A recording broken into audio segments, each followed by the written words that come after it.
समाजाकरता राज्याकरता एकत्रित करण्याची संधी देखील आम्हाला प्राप्त झाली।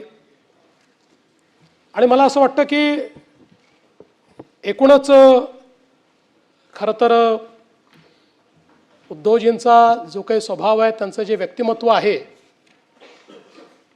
यामध्ये राजकारण थोडं कमी आहे। म्हणजे मुळात मला असं वाटतं की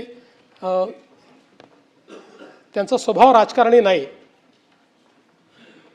आणि त्यामुळेच अनेक वेळा ते जे काही निर्णय घेतात त्या निर्णयांमुळे ठीक आहे, म्हणजे परिस्थिती वेगवेगळ्या पद्धतीची उद्भवते, पण हा एक गुण मला असं वाटतं की जो हिंदू हृदय सम्राट बाळासाहेब ठाकरेंचा देखील होता की एकदा ठरवलं की निर्णय घेऊन टाकायचा, तशा पद्धतीचा स्वभाव हा उद्धवजींचा आहे।